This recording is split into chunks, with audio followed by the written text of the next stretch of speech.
Hello बच्चों, let's read the question. Infectious microbes of common cold spread through. Here are four options: A. air, B. water, C. food and D. vectors. Question में पूछा गया है कि जो infectious microbes होते हैं common cold के वो किस तरीके से स्प्रेड होते हैं. यहाँ चार ऑप्शंस दिए हैं: हवा, पानी, खाना या फिर वेक्टर. तो इस क्वेश्चन का सबसे पहले हम की कॉन्सेप्ट देखते हैं. यहाँ पे की कॉन्सेप्ट है कॉमन कोल्ड. कॉमन कोल्ड, तो जो कॉमन कोल्ड होता है ये एक वायरल इन्फेक्शन है. कॉमन कोल्ड के जो इन्फेक्शियस माइक्रोब्स होते हैं ये होते हैं virus, because common cold is a viral infection. और किस वायरस से होता है ये? राइनो वायरस से होता है. अब दूसरा सवाल इसमें ये पूछा, इसमें सवाल क्या पूछा गया है कि ये स्प्रेड किससे होते हैं, मतलब फैलते किससे हैं.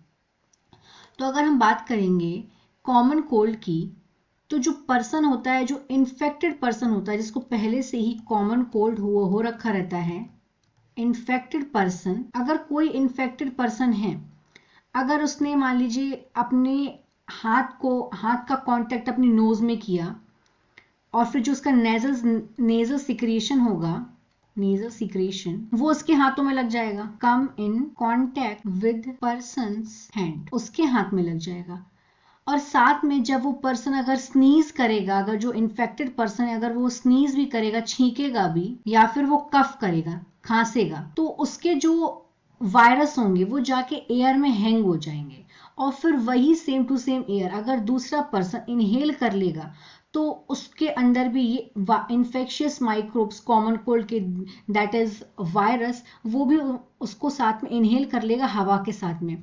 और साथ में ये कांटेक्ट से ही फैलते हैं. कोई पर्सन ने अपने हाथ को अपने नोज में टच कर लिया जिसको इन्फेक्शन है, वो फिर कोई भी सामान टच करेगा, फिर दूसरा पर्सन आके टच करेगा तो उसको भी वो इन्फेक्शन हो जाएगा. तो अगर हम सबसे ज्यादा बात करें कि ये फैलता किससे है, स्प्रेड कैसे हो रहा है, तो सबसे ज्यादा ये स्प्रेड होता है एयर से. ये एयर से स्प्रेड हो रहा है. अगर हम बाकी के ऑप्शंस देखें, वाटर से नहीं हो रहा है. फूड से उतना नहीं हो रहा है, होगा फूड से भी, लेकिन यहाँ पे मोर करेक्ट होगा एयर. और बात करें वेक्टर से भी नहीं होगा. वेक्टर्स क्या होते हैं? Vectors are transmitter. ये एक जगह से दूसरी जगह इन्फेक्शियस एजेंट्स हैं उनको पहुंचाने का काम करते हैं. जो इन्फेक्शन होता है, जैसे कि पैथोजेंस होते हैं, उनको एक जगह से दूसरी जगह करने का, ट्रांसफर करने का काम करता है. तो यहाँ पे जो कॉमन कोल्ड है वो बेसिकली किससे स्प्रेड हो रहा है? एयर से. तो यहाँ पे राइट आंसर है इसका air. I hope you understood it well. All the best.